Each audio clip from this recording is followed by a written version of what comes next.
हमारे जीवन में जो सुख आता है वो हमारे इस जन्म के अथवा पूर्व जन्म के किए हुए पुण्यों का परिणाम है,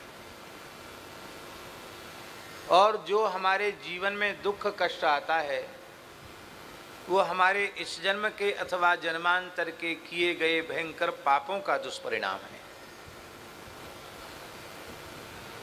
ये बात अपने मन में समझनी चाहिए।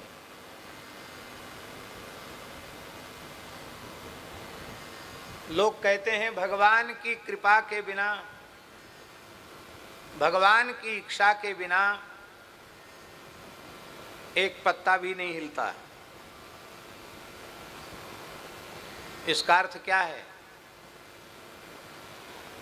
कि सब कुछ भगवान की शक्ति सामर्थ्य से हो रहा है, यही इसका अर्थ है। इसका अर्थ यह नहीं है कि पापी मनुष्य पाप कर्म भगवान की प्रेरणा से करता है, भगवान की इच्छा से करता है।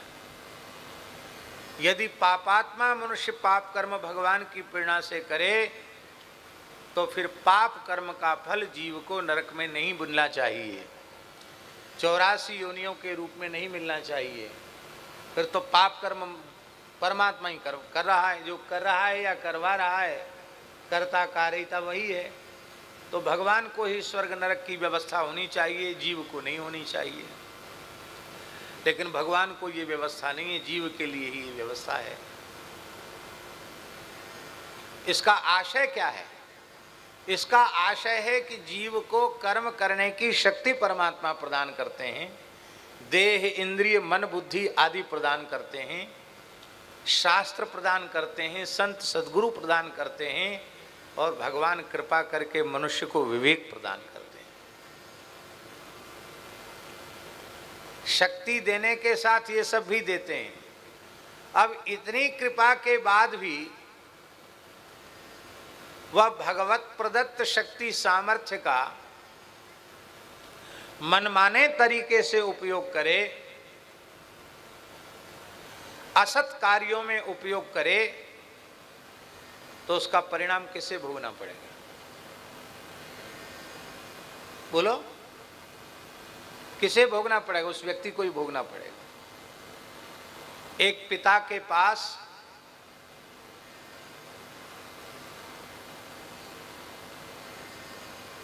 ₹40 लाख थे। कितने? और उसके 4 पुत्र थे। तो पिताजी ने सोचा कि बाद में झगड़े वगड़े होंगे, चारों के ब्याह हो गए, तो 10-10 लाख रुपए सबको नगद, सोना चांदी, जमीन जायदाद, मकान दुकान जो कुछ था सब दे दिया, और अपने लिए भी थोड़ी व्यवस्था पति पत्नी के लिए अलग निकाल के रख ली कि कहीं इनका माथा बिगड़ जाए तो हमको इधर उधर ठोकर न खाना पड़े। अपनी व्यवस्था भी कर ली, माने एक हिस्सा अपना भी रख लिया। अब एक पुत्र ने तो मन में सोचा कि पिताजी ने कितने परिश्रम से खून पसीने की कमाई से ये मकान जमीन सब कुछ इकट्ठा किया, पैसा भी हमको दिया, क्या नहीं दिया, सब कुछ हमको दिया, शरीर दिया, शिक्षा दी, धन दिया, हमने क्या दिया? इन्होंने हमें सब कुछ दिया है। तो पिताजी की द्वारा दी हुई पूंजी को मूलधन मानकर, इनके खून पसीने की कमाई मानकर हमें इसका दुरुपयोग नहीं करना चाहिए। इस 10 लाख को 10 करोड़ बनाना चाहिए। और वह अपने पिता की पूंजी को आगे बढ़ाने में लग गया और उसने 10 लाख के 10 करोड़ बना दिए। कितने बना दिए? और एक और था, उसने सोचा वाह अच्छा हुआ, 10 लाख खा लेते हैं, बाद में सोचेंगे। तो उसने खूब जो नहीं खाना चाहिए वो खाया, जो नहीं पीना चाहिए वो पिया, जो नहीं करना चाहिए वो किया, जहाँ नहीं जाना चाहिए वहाँ गया, सब उठपटांग काम किए। और महीना 2 महीना के बाद सड़क पे आ गया। जुआ में अपना घर मकान दुकान सब बिक गया, उसका सब खत्म हो गया, रोड पे आ गया। अब हम आपसे पूछते हैं,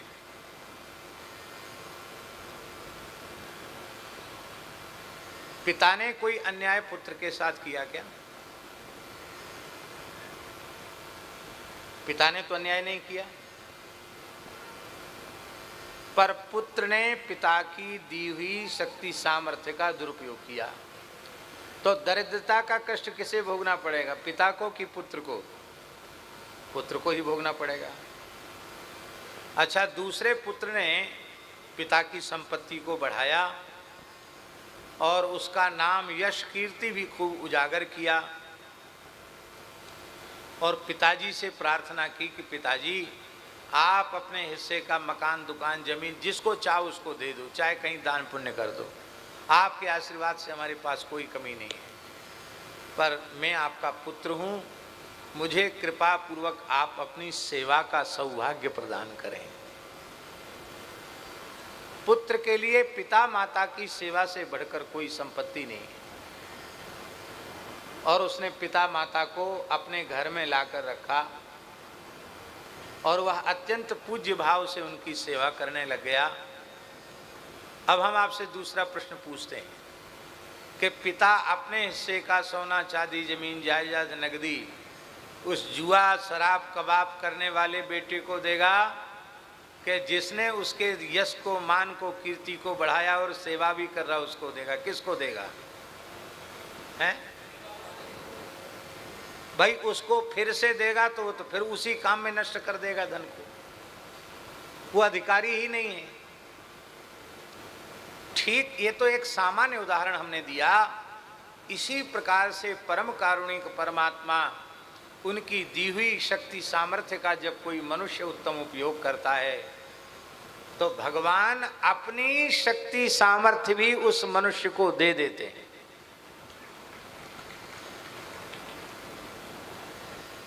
इसको मलुकदास जी के शब्दों में कहें तो ताकत बख्श देना। परमात्मा ताकत बख्श देते हैं, अपनी शक्ति दे देते हैं। और ये जो बड़े बड़े महापुरुष जो कार्य करते हैं वो मानवीय शक्ति से नहीं करते हैं, वो भगवदीय शक्ति से ही बड़े से बड़े कार्य। उसमें कोई भेद नहीं है, जाति का और आश्रम का भेद नहीं है। आप भी उस प्रकार के भगवान के प्रिय पात्र बन जाएं तो आपको भी भगवान अपनी सामर्थ्य प्रदान करेंगे, आप जो चाहेंगे वो कर सकते हैं। अब एक दूसरा प्रश्न है कि सामान्य मनुष्यों के जीवन में तो सुख दुख पाप पुण्य से जन्य होते हैं, पर मुचकुंद जैसे राजर्षि जो पूर्व जन्म में ही भगवत साक्षात्कार करके मुक्त हो चुके हैं, अब वो नरसिंह जी के रूप में जन्म ले रहे हैं और उनको बहुत कष्ट भोगना पड़ रहा है। तो ये किस पाप का परिणाम है? क्योंकि अभी आप तुरंत सोचेंगे, कहेंगे कि अभी आपने कहा कि दुख कष्ट हमारे पाप का परिणाम है और सुख संपत्ति हमारे पुण्य का परिणाम है। तो जब नरसिंह जी पूर्व जन्म के राजर्षि मुचकुंद हैं तो उनके जीवन में न सुख होना चाहिए न दुख होना चाहिए। ये किसका परिणाम है? कर्म का परिणाम नहीं है, यह ईश्वर की इच्छा का परिणाम है। किसका परिणाम है? भगवान की इच्छा। क्यों? अब कहो भगवान की इच्छा क्यों? भगवान की इच्छा भक्त को इस प्रकार की विपरीत परिस्थितियों में रखने की और उनसे बाहर निकालने की इच्छा क्यों है? इसलिए है कि उस भक्त के माध्यम से संसार के असंख्य जीवों को भगवान प्रेरणा देना चाहते हैं। गोस्वामी तुलसीदास जी साक्षात महर्षि वाल्मीकि हैं। कलि कुटिल जीव निस्तार हित वाल्मीकि तुलसी भयो।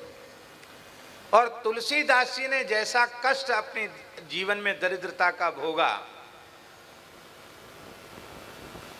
इतना अधिक कष्ट तुलसीदास जी ने भोगा कि उनके 12 ग्रंथों में यत्र तत्र सर्वत्र तुलसीदास जी के मन की वेदना स्पष्ट दिखाई पड़ती है।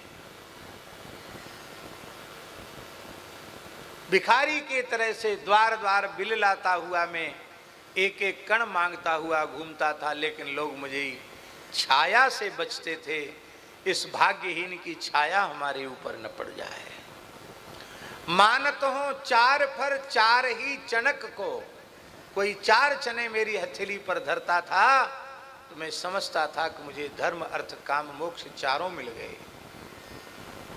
कई कई दिन भूखे प्यासे बीत जाते थे और अंत में जहां भोज भंडारे होते वहां पत्तल फेंक दिया जाता था। मैं सोचता था कि पत्तल में से भी कुछ खाने को मिल जाए। चाटत रह्यो, विनय पत्रिका में गोस्वामी जी कहते हैं, चाटत रह्यो स्वान पातर ज्यों कबहू न पेट भर्यो, सोहो चाखत नाम सुधा रस पेखत परसु धरो, भरोसो जाहि दूसरो सो करो, मोको तो राम को नाम काम तरु कलि कल्याण फरो। ये क्यों है? ये पाप पुण्य से जन्य नहीं है, ये भगवान की इच्छा से। क्यों? क्योंकि भगवान ये दिखाना चाहते हैं इस प्रकार की विपत्ति में पड़े हुए जीव भी मेरी शरण लेकर, संत की शरण लेकर, गुरु की शरण लेकर संतत्व के सर्वोच्च शिखर पर प्रतिष्ठित हो सकते हैं, पूरे राष्ट्र और समाज के मार्गदर्शक बन सकते हैं, प्रेरक पुरुष बन सकते हैं। ये प्रेरणा बिना विपरीत परिस्थितियों के संसार को प्राप्त नहीं होगी। सत्यवादी हरिश्चंद्र जीवन भर सत्य का पालन तो वे करते ही थे, करते ही रहते। कौन उनका नाम जानता?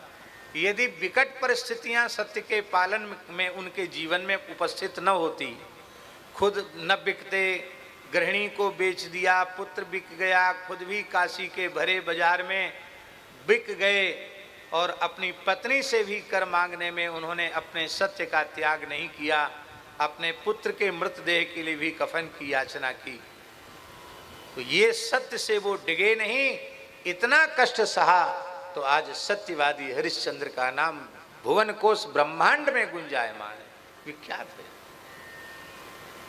इसलिए विपरीत परिस्थितियों से निकलने वाले का ही जीवन चमकता है। इसलिए मनुष्य को कभी विपरीत परिस्थितियों से घबराना नहीं चाहिए। माई मेरे श्याम लग्यो